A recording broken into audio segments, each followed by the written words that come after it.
ওকে, চলুন বিষয়টা একটু তলিয়ে দেখা যাক। ইন্টারনেটে হঠাৎ করেই একটা সম্পূর্ণ নতুন আর সত্যি বলতে বেশ অদ্ভুত নামের একটা রাজনৈতিক ফ্রন্টের আবির্ভাব ঘটেছে, ককরোচ জনতা পার্টি বা আরশোলাদের দল। আজকের এই এক্সপ্লেনারে আমরা দেখব একটা দলের রাতারাতি এই যে একটা বিস্ময়কর বা মাইন্ড ব্লোয়িং উত্থান, এর পেছনের আসল গল্পটা কি। এটা কি স্রেফ ইন্টারনেটে কোনো ভাইরাল স্যাটায়ার, নাকি এর পেছনে দেশের জন্য ক্ষতিকর কোনো গভীর ষড়যন্ত্র লুকিয়ে আছে? চলুন পুরো ব্যাপারটা ডিকোড করা যাক। আজকের এই পুরো রহস্যটাকে আমরা ধাপে ধাপে আনপ্যাক করব। আমরা দেখব ১. এই ভাইরাল ফেনোমেননটা আসলে কি। ২. এই মুভমেন্টের সূত্রপাত হলো কোথা থেকে। ৩. এদের ৫ দফা এজেন্ডা। ৪. এর চারপাশের ষড়যন্ত্র ও রাজনৈতিক সমীকরণ। এবং ৫. এর পেছনের বৃহত্তর অর্থনৈতিক চিত্র। একদম নিরপেক্ষ একটা জায়গা থেকে আজ আমরা সব দিক খতিয়ে দেখব। তো শুরুতেই আসা যাক ১ নম্বর পয়েন্টে, দ্য ভাইরাল ফেনোমেনন। এই রাজনৈতিক মোর্চাটি নিজেদেরকে দাবি করছে যুব সমাজের দ্বারা যুব সমাজের জন্য তৈরি একটা প্ল্যাটফর্ম হিসেবে।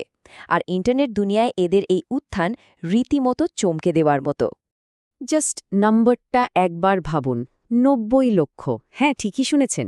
মাত্র ৪ থেকে ৫ দিনের ব্যবধানে এই ককরোচ জনতা পার্টি বা সিজেপি ইনস্টাগ্রামে প্রায় ৯০ লাখ ফলোয়ার গেইন করে নিয়েছে। লিটারালি আনবিলিভেবল, তাই না? আর এই গ্রাফটা দেখলেই বিষয়টা আপনার কাছে আরও ক্লিয়ার হবে। এই উত্থানের মাত্রাটা ঠিক কতটা বিশাল সেটা বুঝতে হলে একে প্রতিষ্ঠিত সর্বভারতীয় জাতীয় দলগুলোর অফিসিয়াল ইনস্টাগ্রাম অ্যাকাউন্টের গ্রোথের সাথে তুলনা করতে হবে। সিজেপি এর ফলোয়ার বৃদ্ধির এই মোমেন্টাম জাতীয় দলগুলোকেও একেবারে পেছনে ফেলে দেওয়ার মতো একটা গতিতে এগোচ্ছে। এখন আপনাদের মনে স্বাভাবিকভাবেই প্রশ্ন আসতে পারে, এই বিশাল ডিজিটাল ক্ষোভের পেছনের কারণটা কি? সেটাই আমাদের ২ number point, sparks of the movement. ঠিক কোন ঘটনাগুলো একটা আস্ত মুভমেন্টের জন্ম দিল, চলুন দেখি। ঘটনাটা বোঝার জন্য আমাদের একটু টাইমলাইনটা দেখতে হবে। ২০২৬ সালের ১১ই মে ডাক্তারি পড়ার এন্ট্রান্স পরীক্ষা বা নিটের প্রশ্নপত্র ফাঁস হয়ে যায়। এর ফলে প্রায় ২২ লক্ষ পরীক্ষার্থীর ভবিষ্যৎ একদম চরম অনিশ্চয়তায় পড়ে। এরপর মে মাসেই সুপ্রিম কোর্টে একটা মামলার শুনানি চলছিল, আর ঠিক সেই সময় ভারতের প্রধান বিচারপতির একটা মন্তব্য ইন্টারনেটে একেবারে দাবানলের মতো ছড়িয়ে পড়ে। আর এর পরপরই ১৬ থেকে ১৭ই মের দিকে যুব সমাজের এই জমে থাকা ক্ষোভের বহিঃপ্রকাশ হিসেবে ইনস্টাগ্রামে জন্ম নেয় এই ককরোচ জনতা পার্টি। এখন প্রশ্ন হল, মন্তব্যটা কী ছিল? এই স্ক্রিনের উক্তিটি আসলে যুব সমাজের আবেগে সবচেয়ে বড় আঘাত হেনেছিল। ভারতের প্রধান বিচারপতি একটি শুনানির সময় মৌখিকভাবে বলেছিলেন যে সমাজে কিছু যুব সমাজ রয়েছে যারা অনেকটা আরশোলার মতো, যারা চাকরি না পেয়ে সিস্টেমকে অ্যাটাক করার জন্য মিডিয়া, সোশ্যাল মিডিয়া এবং আরটিআই অ্যাক্টিভিজমে ঢুকে পড়েছে। ব্যাস, এই কথাটা শোনার পরেই মূলত ইন্টারনেটে একটা ঝড় ওঠে। তবে এখানে আমাদের এটাও জানা দরকার যে প্রধান বিচারপতি কিন্তু পরবর্তীতে একটা স্পষ্টীকরণ দিয়েছিলেন। তিনি জানিয়েছিলেন যে তার বক্তব্যটাকে ভুলভাবে উপস্থাপন করা হয়েছে এবং কনটেক্সট ছাড়াই ভাইরাল করা হয়েছে। তিনি ভারতের যুব সমাজের প্রতি তার গভীর শ্রদ্ধার কথা উল্লেখ করেন এবং জানান যে ওই মন্তব্যটা মূলত ভুয়ার ডিগ্রিধারীদের উদ্দেশ্য করে বলা হয়েছিল।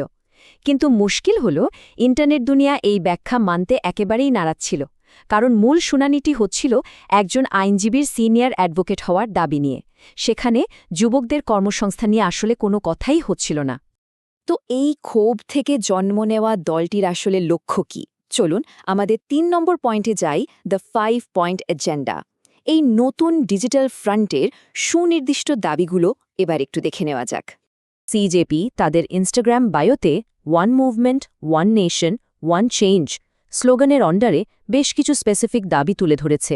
প্রথমত, বিচারকদের অবসরের পর কোনো পুরস্কার বা লাভজনক পদ দেওয়া যাবে না। দ্বিতীয়ত, প্রতিটি ভোট সুরক্ষিত রাখতে হবে। তৃতীয়ত, নারীদের জন্য ৫০% সংরক্ষণের ব্যবস্থা করতে হবে। চতুর্থত, মিডিয়াকে হতে হবে সম্পূর্ণ স্বাধীন, আর কর্পোরেট মালিকানাধীন মিডিয়ার লাইসেন্স বাতিল করতে হবে। এবং পঞ্চম দাবিটা বেশ ইন্টারেস্টিং, নির্বাচনের পর কোনো নেতা দলবদল করলে তার উপর সরাসরি ২০ বছরের নিষেধাজ্ঞা জারি করতে হবে। শুনতে বেশ কড়া, তাই না? কিন্তু যে কোনো ভাইরাল মুভমেন্টের মতোই এরও একটা ডার্ক সাইড বা বিতর্কিত দিক আছে। আমাদের ৪ number section, conspiracy and political ties. এই মুভমেন্টের প্রতিষ্ঠাতাদের ঘিরে যে অভিযোগগুলো উঠছে সেগুলো এবার নিরপেক্ষভাবে খতিয়ে দেখা যাক। অনলাইনে এখন মূলত দুটো সম্পূর্ণ বিপরীতমুখী ন্যারেটিভের মধ্যে তুমুল লড়াই চলছে।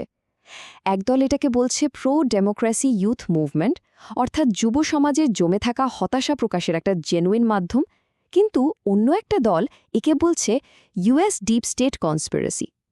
তাদের দাবি এটা সম্পূর্ণ একটা বিদেশি ষড়যন্ত্র, যার মূল উদ্দেশ্যই হল দেশের সরকারকে ফেলে দিয়ে একটা অস্থিতিশীল পরিস্থিতি তৈরি করা।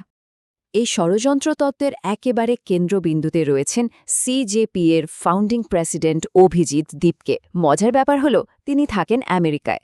কিছু রিপোর্টে দাবি করা হচ্ছে যে আম আদমি পার্টির সাথে তার পুরনো যোগাযোগ রয়েছে।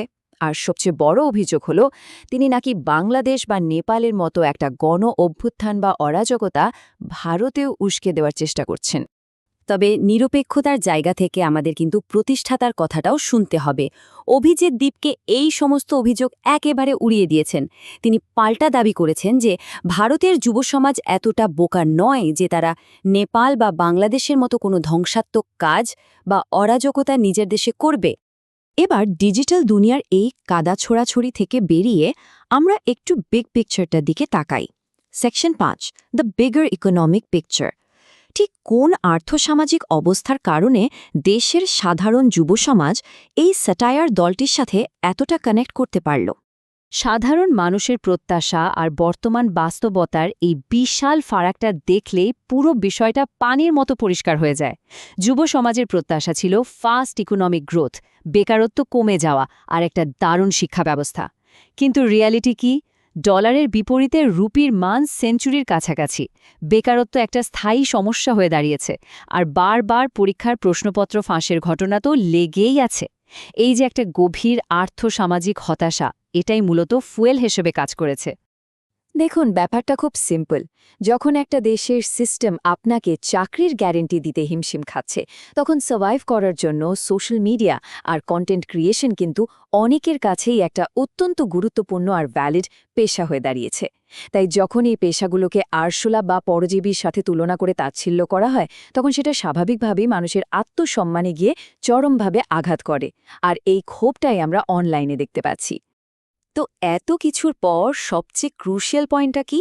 পয়েন্টটা হলো দলমত বা সাময়িক ইন্টারনেট রাজনীতির ঊর্ধ্বে উঠে আমাদের দেশের দীর্ঘমেয়াদী মঙ্গলের কথা ভাবা। এখানে অটল বিহারী বাজপেয়ী সেই বিখ্যাত কথাটা মনে পড়ে যায়, সরকার আসবে, সরকার চলেও যাবে, কিন্তু এই দেশটাকে বাঁচিয়ে রাখতে হবে। আসলে এর চেয়ে শক্তিশালী বার্তার কি হতে পারে? আজকের এই পুরো এক্সপ্লেনারের শেষে একটা খুব গভীর আর চিন্তার উদ্রেককারী প্রশ্ন থেকেই যায়। ককরোচ জনতা পার্টির মতো এই যে ভাইরাল মুভমেন্টগুলো, এগুলো কি ইন্টারনেটের যুগে গণতান্ত্রিক জবাবদিহিতা নিশ্চিত করার একটা জিনিয়াস উপায়, নাকি এগুলো আসলে রাজনৈতিক উদ্দেশ্য হাসিলের কোনো বিপজ্জনক টুল? ভারতের গণতন্ত্র এবং এই ইন্টারনেট কালচারের সংঘাত ভবিষ্যতে ঠিক কোন দিকে মোড় নেয়, সেটাই এখন দেখার বিষয়। আপনার কি মনে হয়?